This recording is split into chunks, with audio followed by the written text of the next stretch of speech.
Greetings, everyone. Once again, it's Mota Mwanidi sharing the authentic truth brought to us by Zulula 100, the only teacher.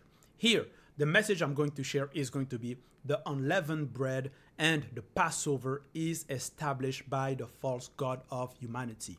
In my previous video, I've shared a teaching regarding that the Sabbath was established by the false God of humanity. And here's going to be regarding the notion, the celebration of the unleavened bread and also of the Passover, because many supposed Christians, fake pastors, the self-proclaimed prophets will celebrate, will commemorate, will practice that custom, that celebration of unleavened bread and Passover without knowing if it truly comes from the word of the Creator. So, here we shall see if the Passover and the unleavened bread comes from the word of the Creator. Because in Proverbs 19:2 you're told, the lack of knowledge is not good for any spirit of man of the original race. So the lack of knowledge, lack of understanding, lack of science is not good for you out there. And in John chapter 8 verse 32 in the current Bibles, you are told, and you shall know the truth, and the truth shall set you free. So what is that truth? What is that authentic truth? It's the message I'm going to share here to demonstrate that the unleavened bread and the Passover are abominations. So when we go in Exodus chapter 12, verse 15 to 19, you're told. In verse 15, you're told, 7 days shall you eat unleavened bread, column. In the first day there shall be no leaven in your houses, semicolon. Whosoever shall eat anything leavened, comma, from the first day until the 7th day, comma, that soul shall perish out of Israel. So here in verse 15, you're told that whoever who eat the supposed leavened bread shall perish. And in the contemporary English version, you're told, for 7 days you must eat bread made without yeast, period.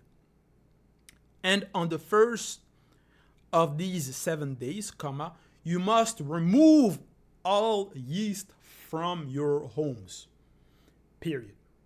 You must remove. If you have to remove something, that means that something was in there, was in your homes, right?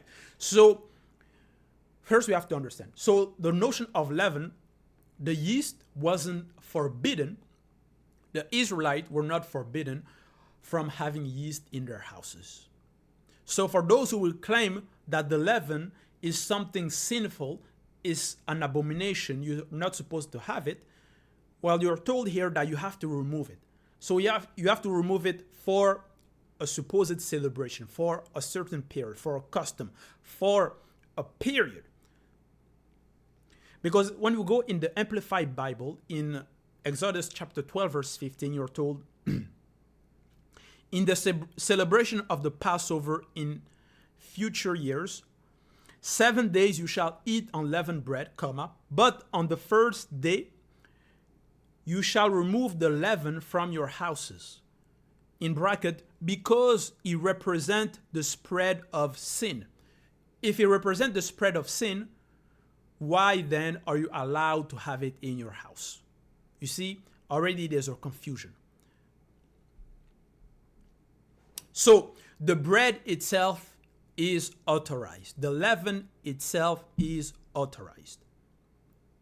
So for those who will claim that the leaven is a sin or is against the law, that you're not supposed to have it, you're completely in the wrong.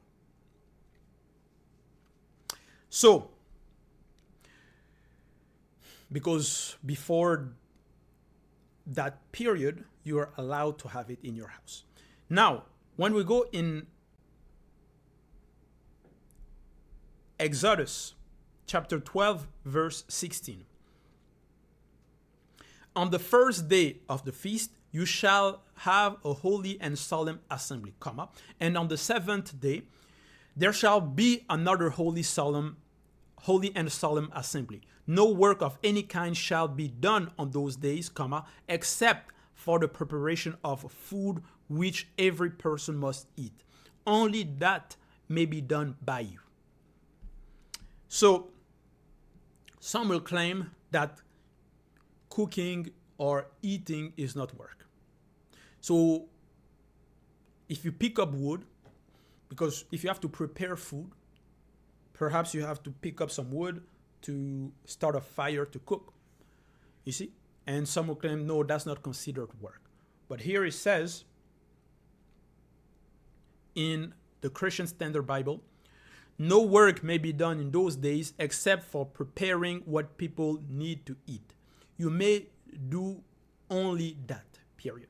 But regarding the supposed Sabbath, the supposed false god told the Israelite to stone a person because he was simply picking up wood during the Sabbath.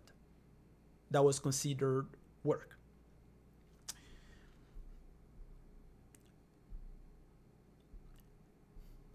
So,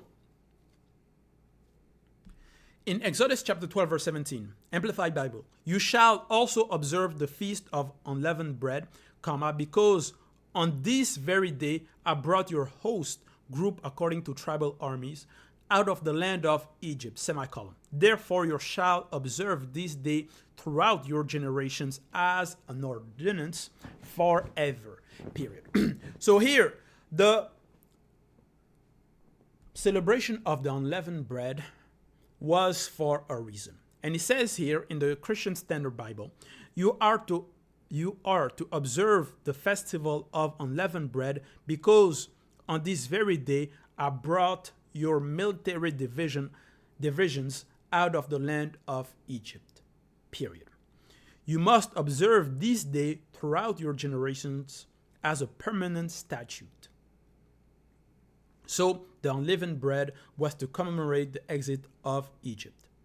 So we shall see if the Israelites were in fact slaves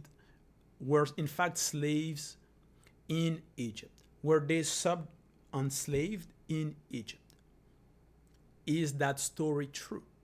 We shall see in the Korean Bible. Because if the unleavened bread, that celebration, that festival is to celebrate that, if it never took place, then that celebration also has no place, no reason to be. In Exodus chapter 12, verse 18, Amplified Bible, in the first month, on the 14th day of the month, at evening, you shall eat unleavened bread, and continue until the 21st day of the month, at evening. So, what is the definition of bread? The definition of bread is the gift of God, God's gift. So that's the spiritual definition. So we have to understand here is the gift from Loba. Loba is the only and unique creator. So now we shall see regarding one of the first time bread was mentioned. And we shall see if the notion of unleavened bread comes from the word of the Creator. In Genesis chapter 3, verse 19, you're told, by the sweat of your face you will eat bread until you return to the ground, You will eat bread and not unleavened bread. So, unleavened bread is not mentioned here in Genesis chapter 3, verse 19. When we go in Genesis chapter 14, verse 18, it says, Melchizedek, king of Salem, ancient Jerusalem, brought out bread and wine for them. He was priest of God Most High, period. We have to understand here that Melchizedek, his true name is revealed in Biblical Tambale, the book of the truth, the only authentic Bible without any errors or contradiction. Because the personage of Melchizedek is someone that caused confusion for the supposed pastors of the self-proclaimed prophet. Because some will claim that Melchizedek is God himself, because they won't understand his when his origin. They won't understand his origin. They will say that no, he has no beginning, no end. So that's why they will claim Melchizedek is God himself, because they will say that the scriptures doesn't attribute him a beginning, a father, or a mother, a genealogy. Because they are not in the truth. They are in confusion. Melchizedek is a chief initiate. He was a high priest. And he had a miraculous birth. He had a mother. In other version, his genealogy is mentioned. So it's not because your fake pastors don't know, or some versions of the Bible don't know or don't mention it, that means he doesn't have an origin. To know the truth, because Bible revealed the origin of everything. So, and you're told here that Melchizedek, who was a high priest, he brought out bread and wine. Bread, and not unleavened bread. And wine. Which type of wine? It wasn't the red wine. It was mau, palm wine. Now, when we go in Genesis chapter 18, verse 4, you're told, let a little water be brought that you may wash your feet and rest yourself under the tree. Because here in Genesis chapter 18 was regarding Abraham's and the three visitors. In verse 1, you're told, the Lord appears to Abraham at the cloak of Mamre while he was sitting at the entrance of his tent during the heat of the day. He looked up and he saw 3 men standing near him. When he saw them, he ran to the entrance of the tent to meet them. Verse 3, and he said, my Lord, if I have found favor in you, please do not go on past your servant, period. Let a little water be brought, that you may wash your feet and rest yourself under the tree. Period. Verse 5, I will bring a bit of bread so that you may strengthen yourself. Period. This is why you have passed your servant's way. Later, you can continue on. Yes, they replied, do as you have said. So you have to understand here that the 3 visitors were 3 entities of the great order of things, because Bible revealed the truth. And you're told here that Abraham offered bread to the 3 visitors. Later on, you're told in verse 6, so Abraham hurried to the tent and said to Sarah, quick, knead 3 measures of fine flour and make bread. Abraham ran to the herd and got a tender choice calf. He gave it to a young man who hurried to prepare it. Verse 8, then Abraham took curds and milk as well as the calf that he had prepared, and set them before the man, period. He served them as they ate under the tree. So here, the supposed Bible, the current classic the Bible, will claim that the 3 visitors ate also meat, but that's completely false. Bible tells how it truly happens. Abraham didn't serve them meat. They didn't eat meat. But nevertheless, in this teaching, this is regarding the bread. So they took the bread, and it was not unleavened bread. Now, so they have accepted the bread. In Genesis chapter 19, verse 3, you're told, this is regarding the 2 angels who arrived at Sodom, because they arrived in the evening and Lot was sitting in the gateway of the city. Then Lot saw them, he got up to meet them. And in verse 3, but Lot insisted so strongly that they followed him into his house, period. He prepared a feast for them and baked unleavened bread, and they ate. So you have to understand, it's from this moment that this fake God, the false God that humanity have accepted, that humanity worship, introduced the notion of unleavened bread. It is from these passages that the notion of unleavened bread is starting to be introduced appears. And you're told in the Good News Translation, he kept on urging them, and finally they went with him to his house, period. Lord ordered his servant to bake some bread and prepare a fine meal for the guests, period.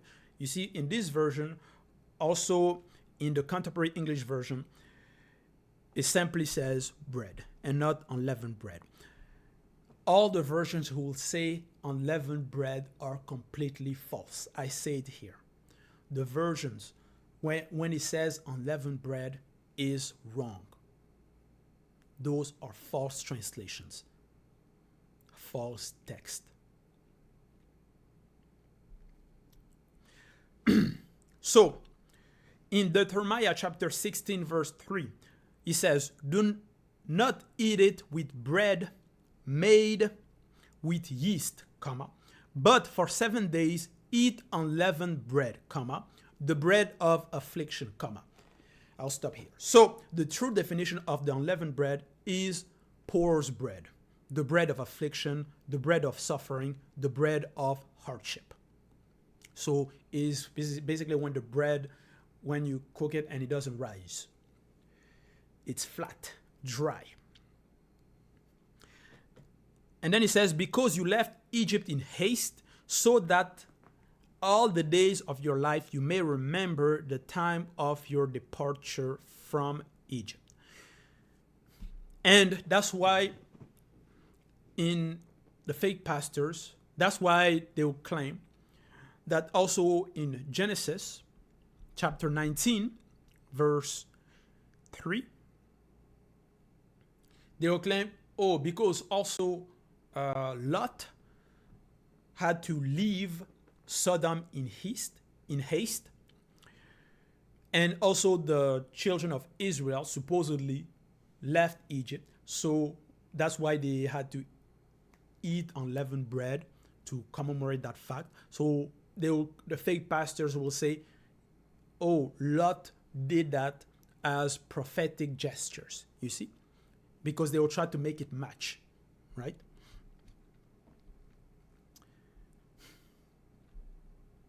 So like I've mentioned, because in Genesis 19, Lot was rushed out of the city of Sodom.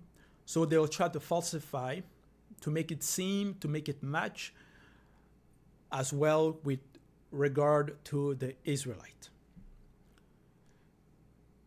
And when we go in Deuteronomy chapter 16, verse 3, Amplified Bible, you shall not eat leavened bread with it. Instead, for 7 days, you shall eat the Passover with unleavened bread, the bread of affliction. For you left the land of Egypt in haste. Do this so that all the days of your life you may remember truthfully the day when you came out of the land of Egypt. So that's also when the supposed notion of the Passover was introduced. So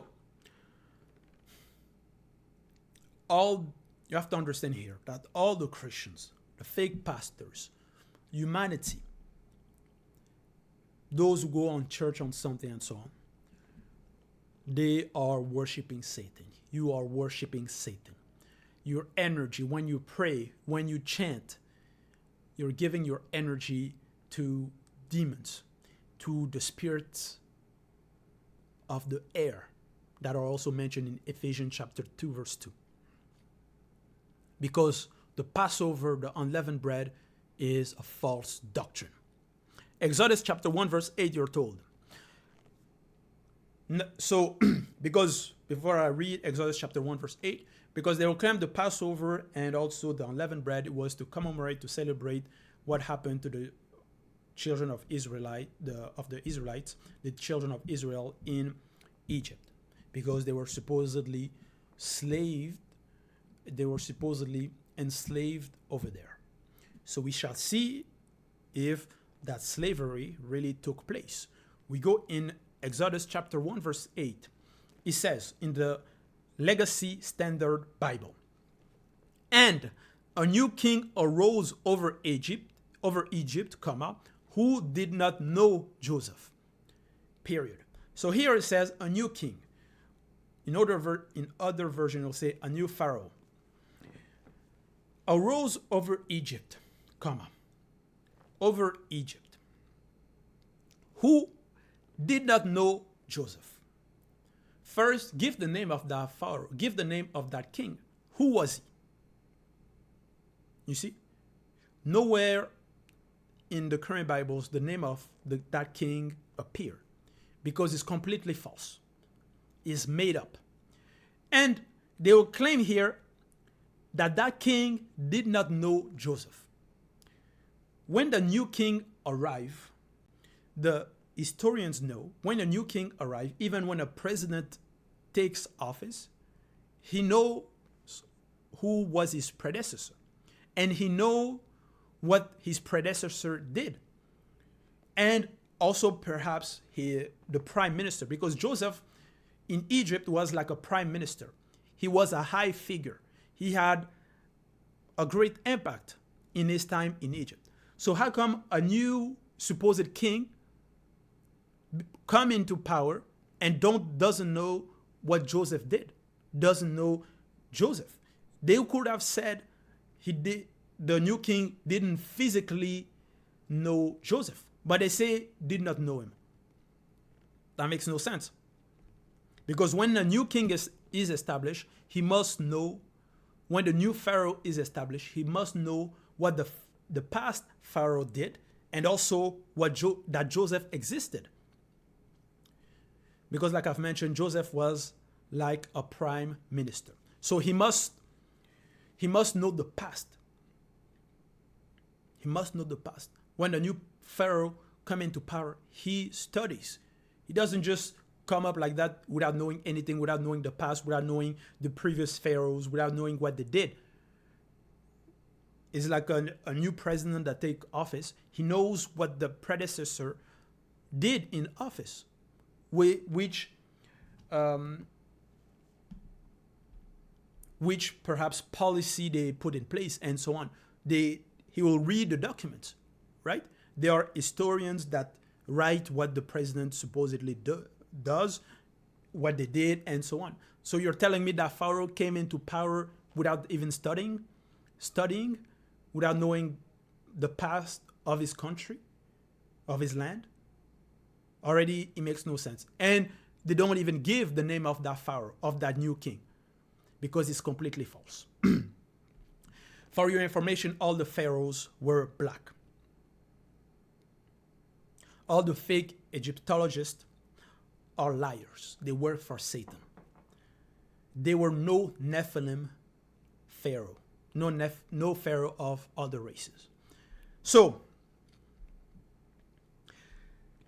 the question is, how old was that pharaoh, was that new king when he came into power? How old was he? Was he 12 years old? Was he 13? Was he 30 years old? Was it 15? Whatever age, he did not have he wasn't 200 years old. Because at that period of time, people, men, regular, couldn't live for over 120 years. They couldn't live that long.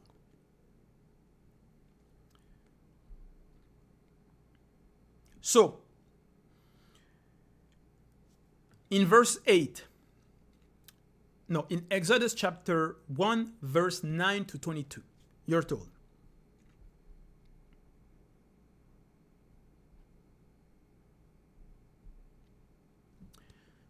and he said to his people, behold, the people of the sons of Israel are more and mightier than we, period. So he says, the sons of Israel are more and mightier than we. So if he says the sons of Israel, so he knows Israel. He knows who they are. But he doesn't know who Joseph is. Makes no sense. Verse 10, come, Let us deal wisely with them, lest they multiply, and it be in the and it be in the heaven, in the event of war, comma, that they also join themselves to those who hate us and fight against us and go up from the land. Verse 11. So they appointed taskmasters over them to afflict them with hard labor, period. And they build for Pharaoh storage cities, comma, Pithom and Ramses. Verse 12. But the more they afflicted them, the more they multiplied and the more they spread out, so that they were in dread of the sons of Israel, period. Verse 13. So the Egyptians brutally compelled the sons of Israel to slave labor. Verse 14. And they made their lives bitter with hard slave labor in mortar and brick and in all kind of slave labor in the field. All their slave labor which they brutally compelled them to do. So, period. So here you're told that that's when they put supposedly the Israelite into slavery. So it was that supposed Pharaoh that established the slavery, that put the decree regarding the enslavement of the Israelite, to put them into hard labor. Verse 15. Then the king of Egypt spoke to the Hebrew midwives, comma, one of whom was named Shiphrah, and the other was named Puah. And he said, when you are helping the Hebrew woman to give birth and see them upon the birth stool, comma, if it is a son, comma, then you shall put him to death. But if it is a daughter, then she shall live. Verse 17. But the midwives feared God and did not do as the king of Egypt had spoken to them, but let the boys live. Verse 18. So the king of Egypt called the midwives and said to them, why have you done this thing and let the boys live? Question mark. Then the midwives said to Pharaoh, because the Hebrew women are not as the Egyptian women, semicolon, for they are vigorous and give birth before the midwife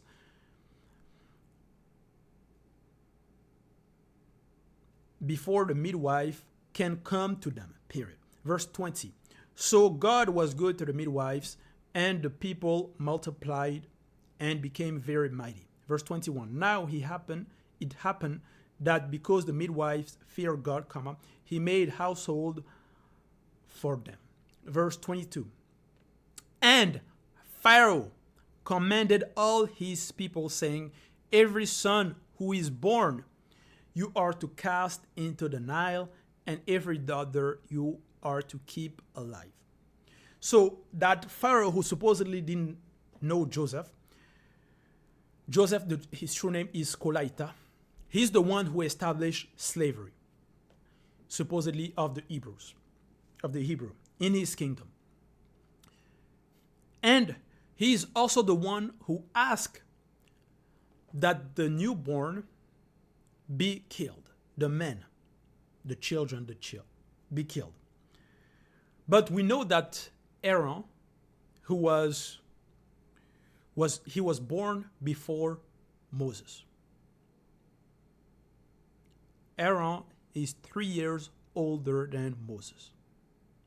So when was established the decree, to the command that every son who is born you are to cast into the Nile?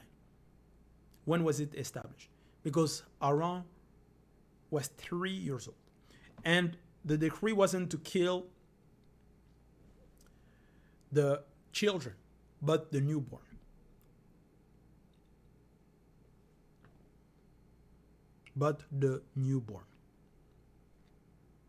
So,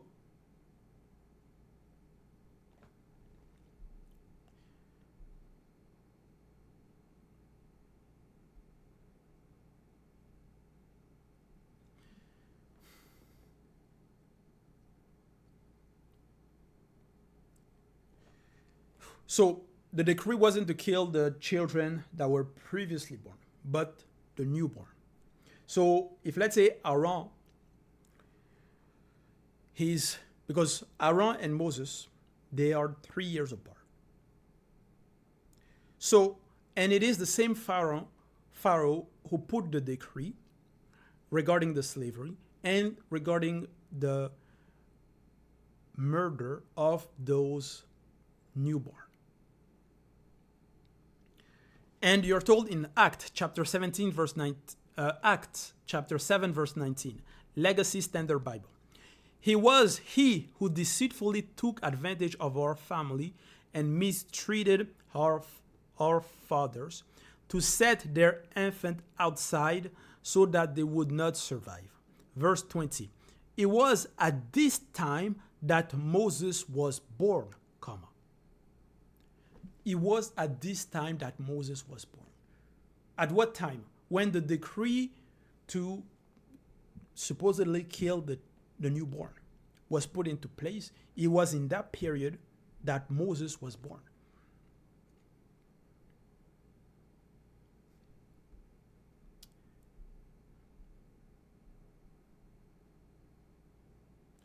And he says in verse 20, Acts chapter 7, verse 20. It was at this time that Moses was born, comma, and he was lovely in the sight of God, comma, and he was nurtured 3 months in his father's home, period. Verse 21. And after he had been set outside, comma, Pharaoh's daughter took him away and nurtured him as her own son, period.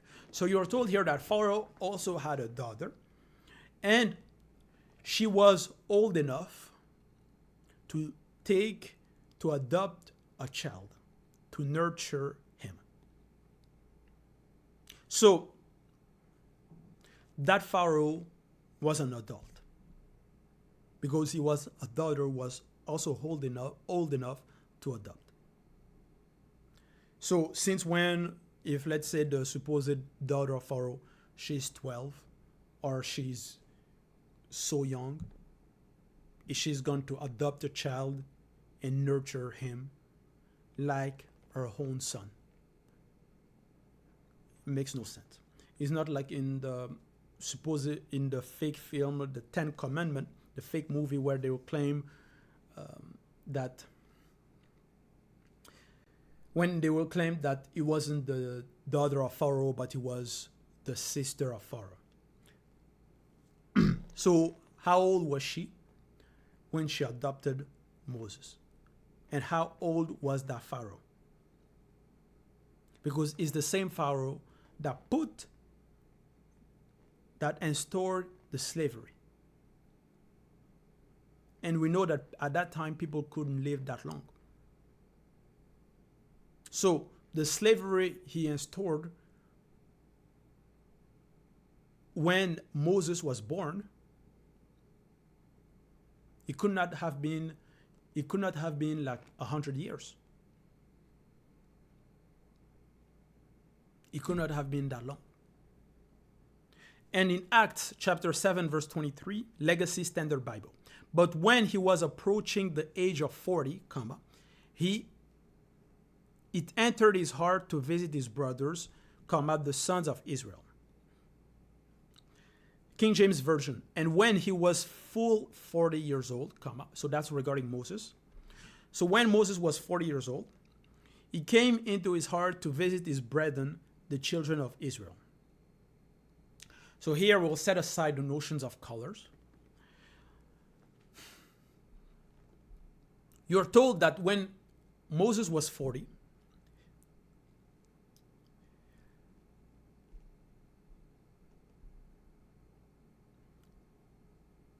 he fled Egypt for Midian. And in Acts chapter 7, verse 30, and when 40 years were expired, comma, there appeared to him in the wilderness of Mount Sinai an angel of the Lord in a flame of fire in a bush. So when 40 years were expired, so Moses did 40 years away. So, because before you're told that that king wanted to kill Moses. That's why he fled. That's why he fled.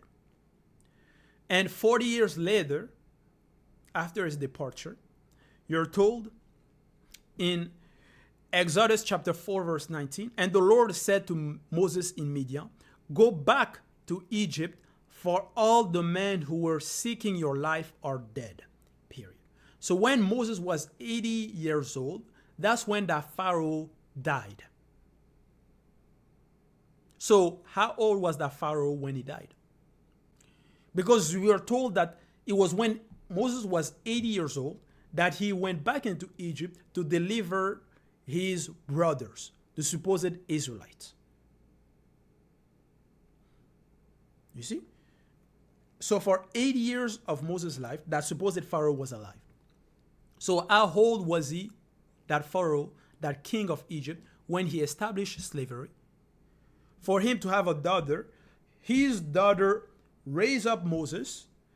Moses becomes 40 years old, leaves Egypt at 40 years old, go to Midian, comes back when he's 80 years old, when that Pharaoh died, to deliver the children of Israel.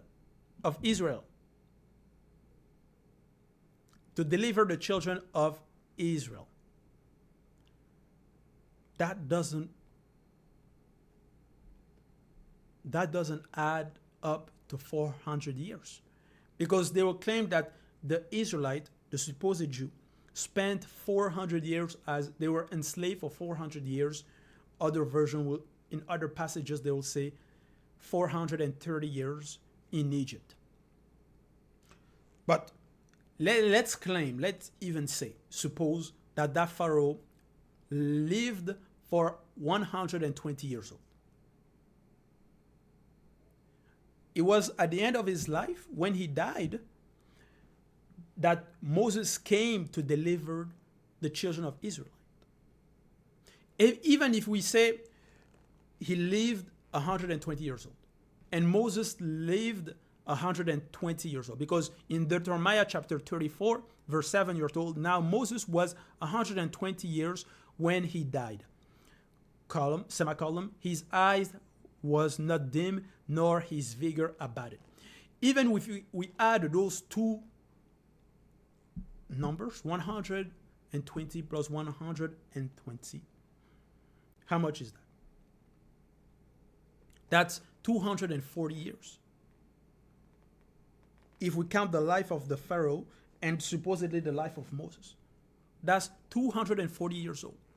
Where does it come to 400 years? And you are told that during 80 years of the life of Moses, that Pharaoh was alive. So when Moses came alive, when Moses was born, that Pharaoh could not have been 100 years, because he lived for 80 years of Moses' life. Because that's when Moses was 80 years old that he died. And we know at that time period, people couldn't live more than 120 years. So that means that Pharaoh, when Moses was born, could not have been more than 40 years old. You see?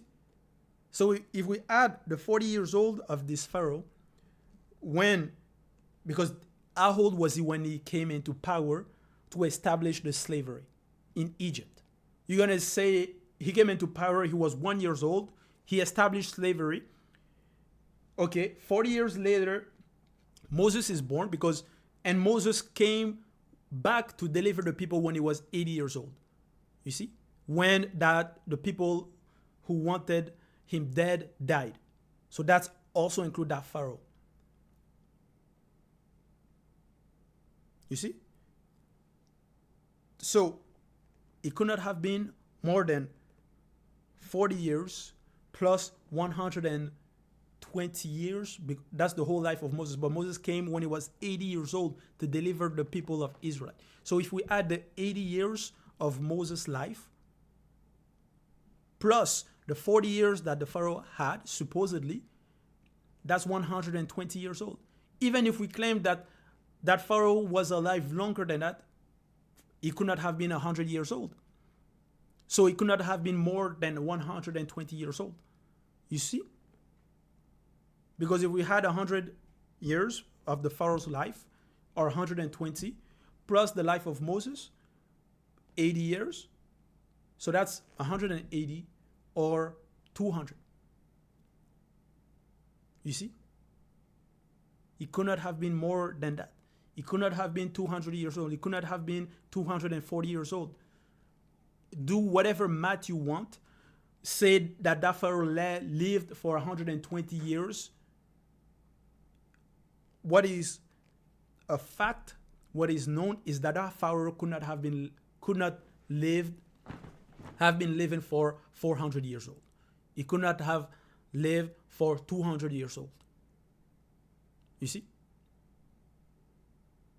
So whatever math you're gonna add from that Pharaoh's life, who established slavery, till the day he died, until Moses came back to deliver the people of Israel, that could not, whatever calculation you're gonna do, it cannot come up to 400 years old. It cannot come. It doesn't even reach 300. It doesn't even reach 220. Whatever calculation you make, those. So the supposed slavery of the children of Israelites, of the Israelites in Egypt, is completely wrong. It's completely fake.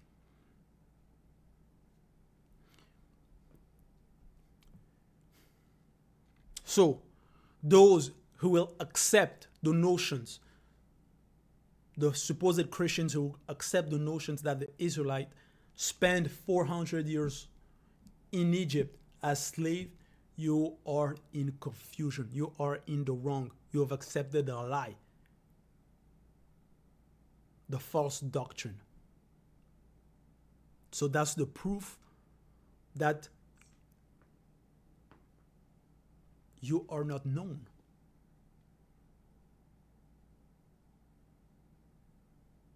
You are not in the truth. The one who you will call God doesn't know you, because you have accepted the false doctrine.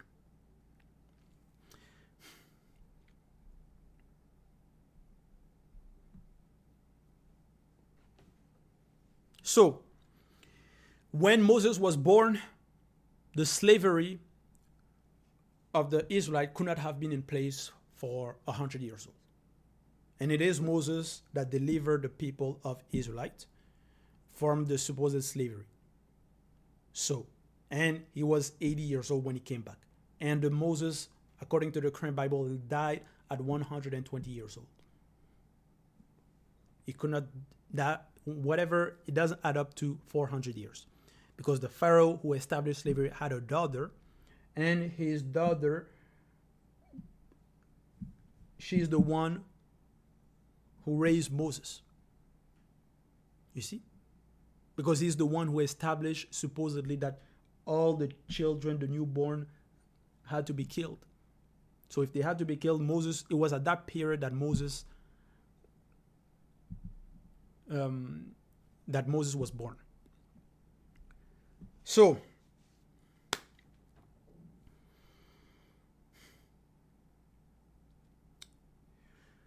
once again, why are you told that slavery was 400 years? It was all made up. They make up stories, and they put it in the current classical Bibles, and they will claim, oh, it's the word of God. And the supposed Christians will follow, will read, they'll say, oh, it's the gospel, it's the truth, it's the word of God. Which God is that?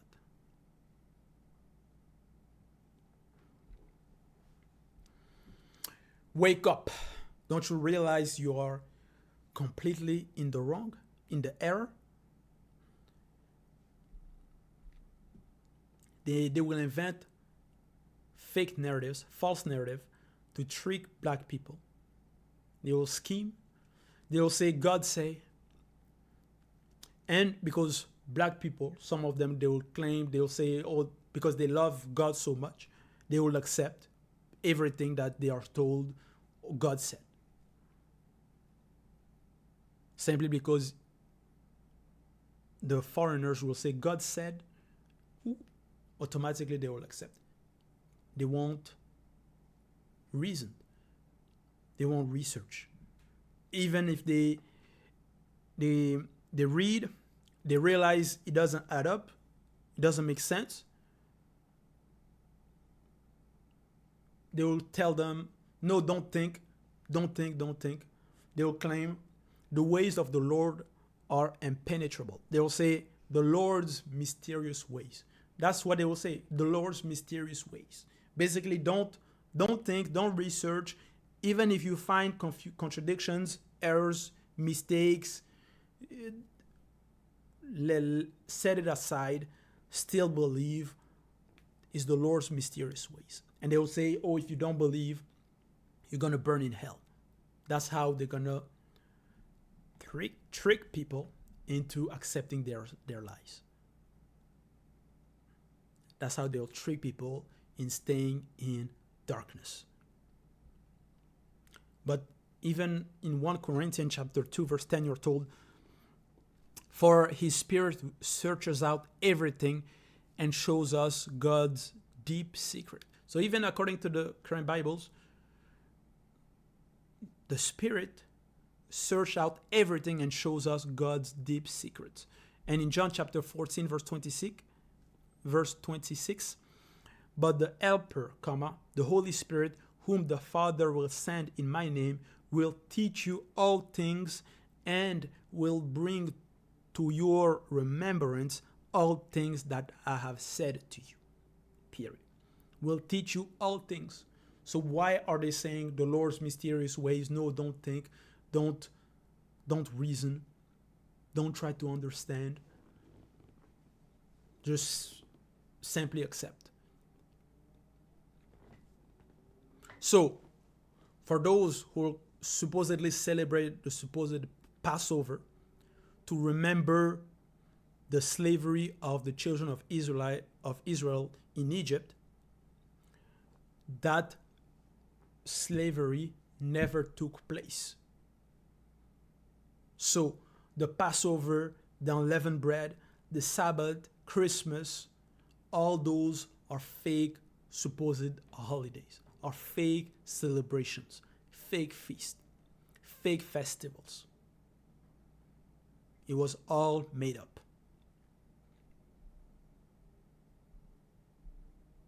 If you claim to be in the truth that the supposed Christ has saved you, that you've accepted the supposed true Christ, look at the state of Africa. They have many, many churches, but you'll see black people filling the churches, but the state of their land, their state is, you see, he saved you from what? He delivered you from what? You'll see black women in churches with fake hair, fake eyelashes, fake nails, and so all fake. And then they will claim they know God. They will claim to be in the truth. They will claim to be saved. You pray for nothing. The true God doesn't know you. You simply live in sensationalism.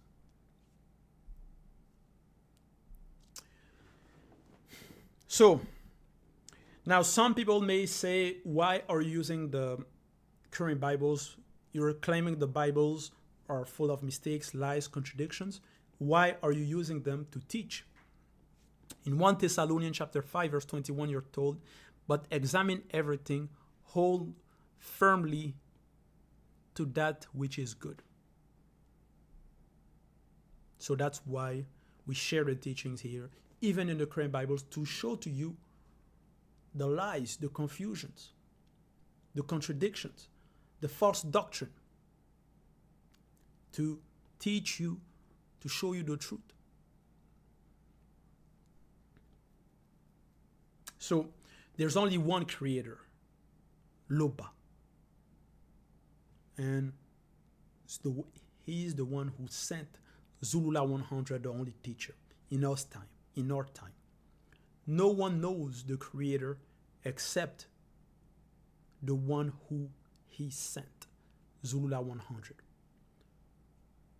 No one in this world will go to the Father without going through the words of his messenger, Zulula 100. The words he pronounces, Zulula 100, are spirit and life. So you who listen to the message, who accept the message, who understand that you are deceived by the foreigners, by the fake pastors, the fake teachers, those who are not mandated, by the fake Bibles, fake preachers, who realize you're tricked, who accept, don't be afraid. Don't be afraid. In John chapter 3, verse 11, you're told, truly, truly, I say to you, we speak of what we know and bear witness to what we have seen. So in different civilization, different era, many people, they had different doctrines, different beliefs, different religions. They spoke about things they ignored, they didn't know. No one can stop this message from Zulula 100. No force, no entities. So, even if it is written that I will strike the shepherd and the sheep of the flock will be scattered, which sheep? Which flock? Who? Are they the one that are known by the word or not? Don't be afraid of the fake pastors. If they say, don't be afraid of what they will say. If they insult you, they say, no, you're following a guru, you're following a cult, that Zulula 100 is in a sect, it's a cult, don't be afraid. If they say, no, he is the Antichrist, he's seducing people, don't be afraid. They said the same thing about the true Christ. They said the same thing about Kundumani Mula, the true Christ. They called him demonic because they said that he was by that he was by Beelzebul, that he was chasing demons. So they were claiming that he was possessed. That didn't stop him. That didn't stop the true Christ. That didn't stop his message.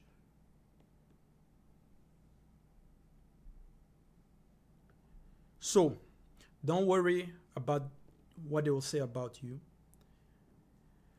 When they will say that you are in a sect or cult, that you were seduced, that you were tricked, that you were deceived, that you were bewitched, don't worry about their words.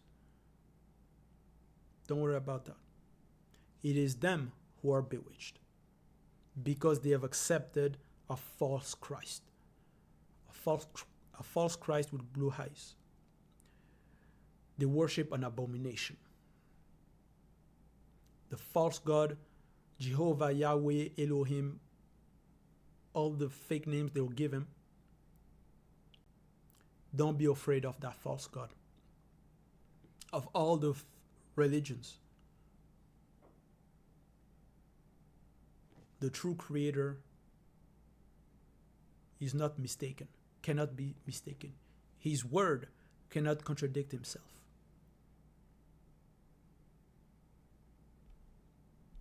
So don't be afraid. When you see the mistakes, the errors, don't be afraid. Get out of all religions. All the religions are wrong. There's one creator, Lopa.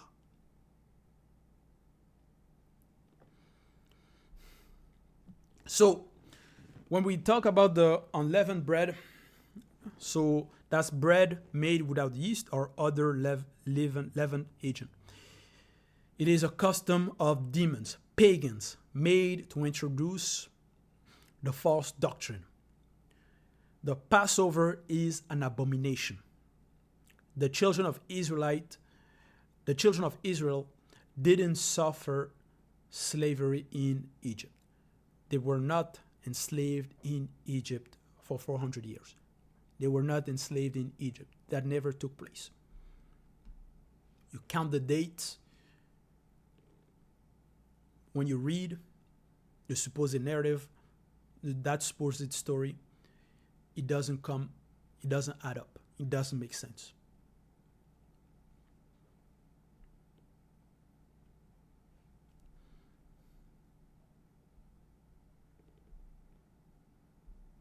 Count the date, because they will read, and they will count. They won't even realize.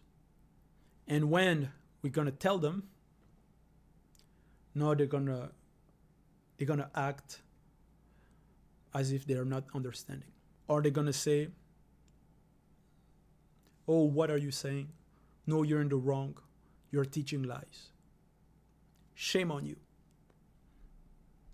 Genesis chapter 15, verse 13, you're told, "Then the Lord said to Abraham, know this for certain, your offspring will be resident aliens for 400 years in a land that doesn't belong to them and will be enslaved and oppressed." And that never took place in Egypt. That's completely wrong. That's completely false. In John chapter 8, verse 33, they answered him, "We are Abraham's offspring and have never been enslaved to anyone. How is it that you say you shall become free?" So here, the supposed Israelite say from their mouth that they were never enslaved by anyone. So they attest that the slavery in Egypt never took place.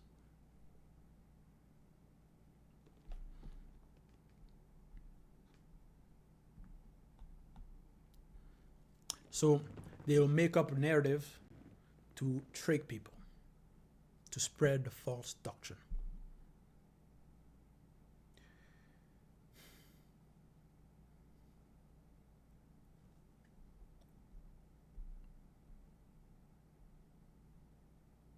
So now when we go in Matthew chapter 16, verse 5 to 11, you're told, Matthew chapter 16, verse 5, "And the disciples came to the other side of the sea, but they had forgotten to bring any bread."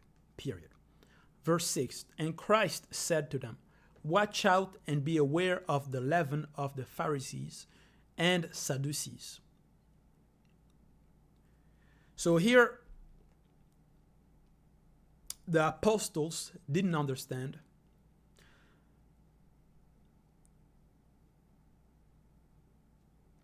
that the leaven was the teaching of the Pharisees, because Christ spoke in another form, in a metaphor,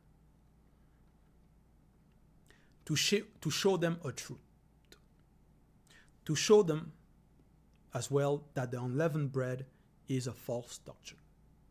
That's why he starts and says, watch out and beware of the leaven of the Pharisees and Sadducees. Verse 7, "They began to discuss this among themselves, saying, he said that because we did not bring any bread." Verse 8, "But Christ, aware of this, said, young men of little faith, why do you discuss among yourselves that you have no bread? Do you not understand or remember the 5 loaves of the 5,000, and how many baskets full you picked up?" Verse 10, "Or the 7 loaves of the 4,000, and how many large baskets full you picked up? How is it that you do not understand that I did not speak to you concerning bread, but beware of the leaven of the Pharisees and Sadducees. Verse 12. Then they understood that he did not say to beware of the leaven of the bread, of the leaven of bread, comma, but of the teachings of the Pharisees and Sadducees. You see? Matthew chapter 16, verse 12. Weymouth New Testament. Then they perceived that he had not warned them against bread yeast, comma. You see? But they perceived that he had not warned them against bread yeast, comma. So the Christ never warned them, never told them to beware of the yeast, the bread yeast of the leaven.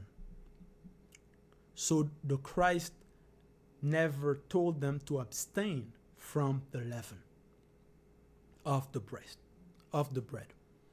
Christ couldn't say that because he himself was a bread of life and full of leaven.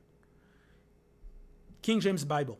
They then understood how he bade them not beware of the leaven of bread, but of the doctrine of the Pharisees and of the Sadducees.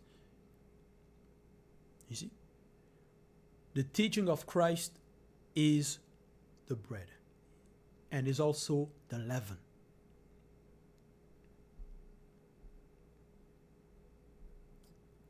So, in 1 Corinthians chapter 5, verse 7, you have to understand that they understood that Christ came to demolish their false theories regarding the unleavened bread. So that's why they tried to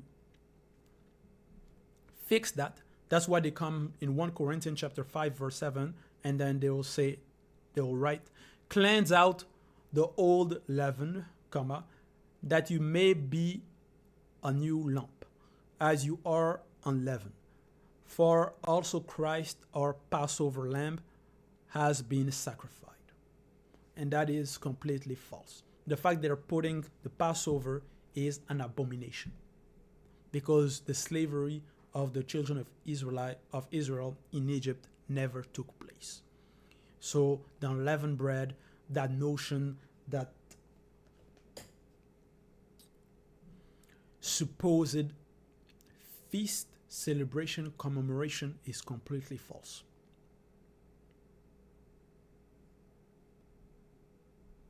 It's a mistranslation, a lie. In Luke chapter 22, verse 19, Amplified Bible, you're told, and when he had taken bread and given thanks, comma, he broke it and gave it to them, comma, saying, this is my body which is given for you. Do this in remembrance of me, period. Do this in remembrance of me. Do what? He had taken the bread and given thanks. He broke it and gave it to them. The bread, and not the unleavened bread. So, if the apostles come later to say, to eat the unleavened bread, they disobey what Christ says, what Christ has done. In Luke chapter 22, verse 19. In John chapter 6, verse 33. The true bread of God is the one who comes down from heaven and gives life to the world. John chapter 6, verse 48. I am the bread of life, and not the unleavened bread. John chapter 6, verse 51.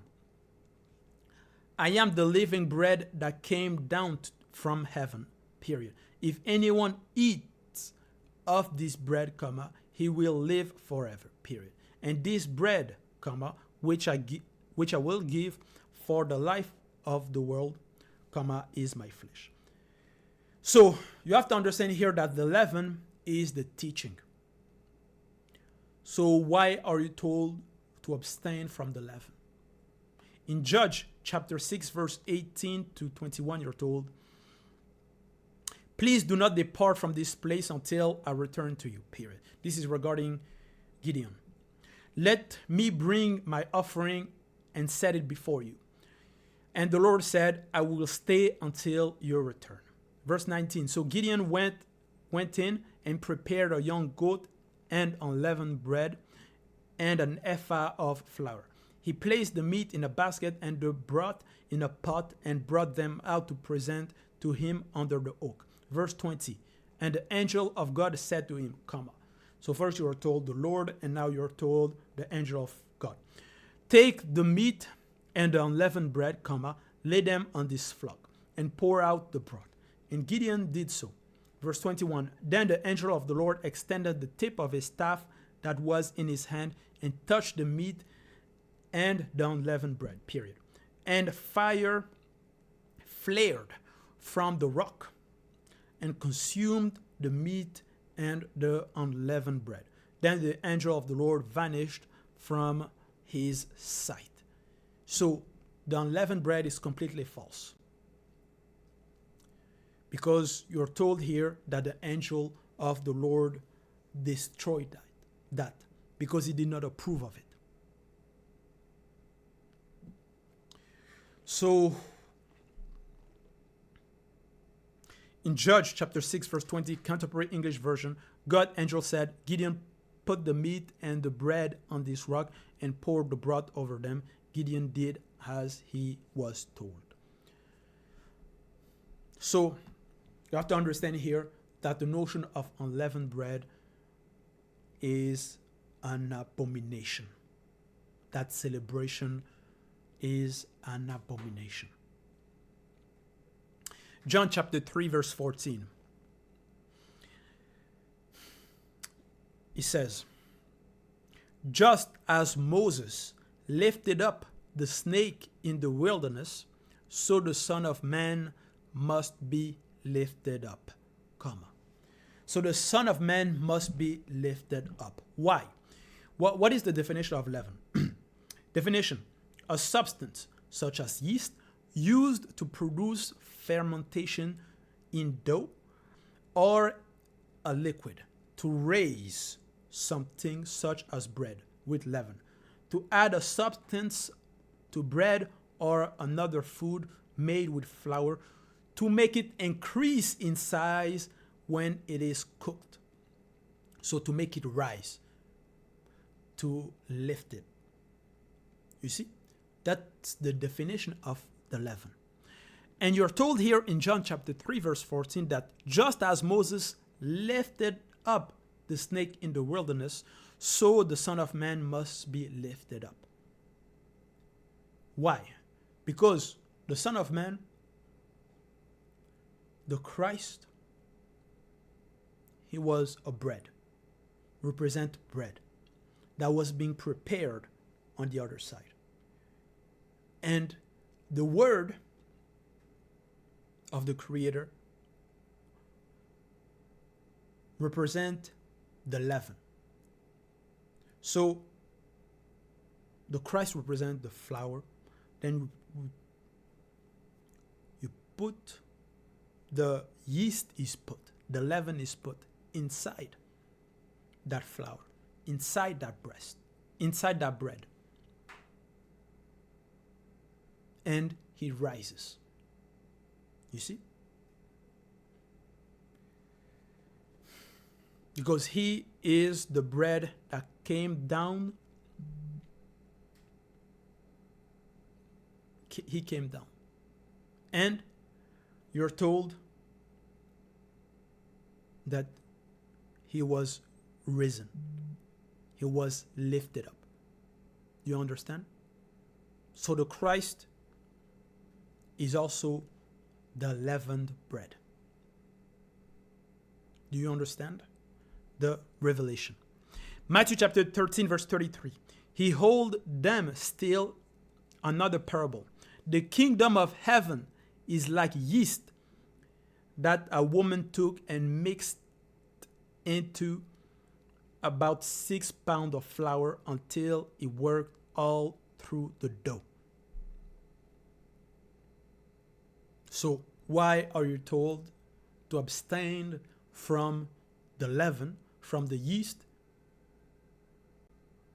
So to also abstain from the kingdom of heaven as well then. You see? This is how you're told the false doctrine. And because many people have no knowledge, they will accept. You see? The kingdom of heaven is like yeast. So the kingdom of heaven is like the leaven. So if you try to abstain from the leaven, then also abstain from the kingdom of heaven then. Like I've mentioned, don't be afraid.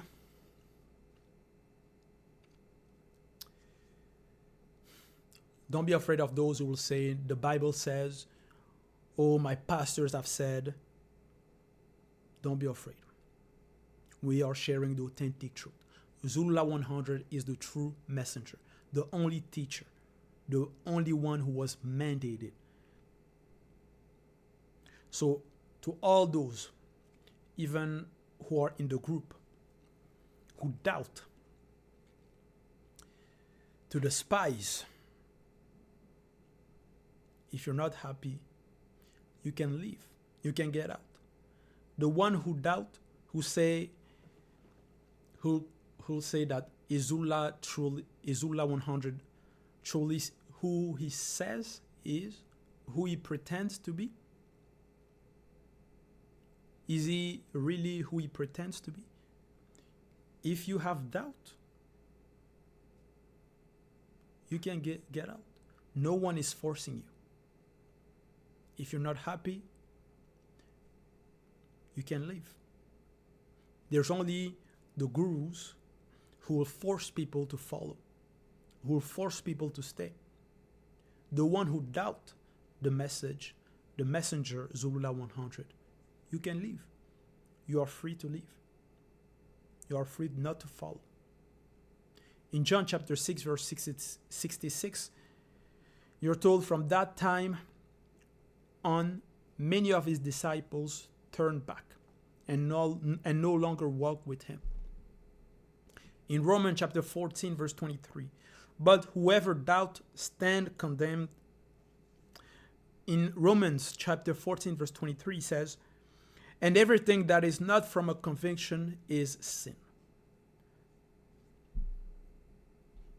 So if you doubt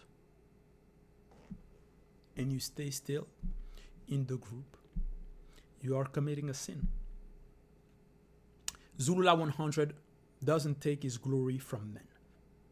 He doesn't need that. Whatever the people will say about him, he doesn't need your approbation.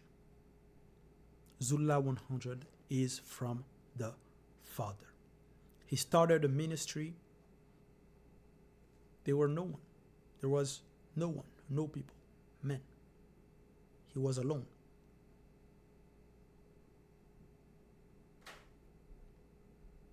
And when I say alone, it doesn't mean it's regarding men, the people. In Matthew chapter 13, verse 33, he spoke another parable to them, the kingdom of heaven. This is in the Legacy Standard Bible. The kingdom of heaven is like leaven. So the leaven represent the word. So in the beginning was the leaven. And the leaven enters a body. And the Christ is the flour, is the dough, is the bread. It's an image, a symbol. So he becomes the bread with the yeast, with the leaven, and not the unleavened bread. Ecclesiastes chapter 9 verse 7. Go then, eat your bread in happiness, and drink your wine with cheerful heart, for God has already approved your work. Now, some people will try to research, bring up verses that they don't even understand. Verses in the current Bibles, in the supposed New Testament, that will say it was the period of the Passover and so on. All that is completely false. The Christ himself knows that the slavery of the Israelites in Egypt didn't take place. Now, we will go in Biber Kalatambali, the book of the truth, to show you the verse regarding the Passover and also the unleavened bread. We go in Misongi, so Numbers chapter 9 verse 1, and I will translate it here in English. It says, "You shall not celebrate the Passover feast in honor of Tete, because it is a custom of the uninitiated, white and mixed blood, period." So you're told here in the original, in Bibel, in the authentic Bible, that the Passover feast is a custom of the uninitiated, the whites and the mixed blood. So it's a custom of people who are not in the truth. And in Misongi, Numbers chapter 11 verse 1, you're told, "You shall not celebrate the feast of Pentecost, feast of weeks, in honor of Tete, because it is a custom of the uninitiated, whites and mixed blood, period." So also the feast of the Pentecost. And when he says in honor of Tete, Tete is Loba, the only and unique creator. And in Misongi, Numbers chapter 12 verse 1, you're told, "You shall not celebrate the feast of unleavened bread in honor of Tete, because it is a custom of the uninitiated, whites and mixed blood, period." You see? So all those customs are fake, wrong, is the false doctrine. It was established by the false god of humanity that many people follow, worship. The current Bibles are full of lies, contradiction, errors. So those customs are also lies. It's the lie. It's the false doctrine. Stop believing in the lie. When we show you the confusion, the contradiction in those texts, in those Bibles, we've shown you regarding the supposed slavery of the Israelite in Egypt could not have been 400 years old. 400 years. So it never took place. It never took place. So you cannot celebrate a supposed custom that to commemorate their exit from Egypt when they were never enslaved in there. So stop with your false doctrine, with your false custom, with your fake feast and celebrations. Those are celebrations of the pagans. When you're celebrating those things, you're celebrating demons. You're celebrating Satan, because it's a lie. It is the false doctrine. There's only one authentic Bible, Bibel Kratambali, the book of the truth. One messenger, true messenger, Zulula 100, the only teacher, and there's one creator, Loba, the only and the unique creator. All glory be to Loba, the unique creator.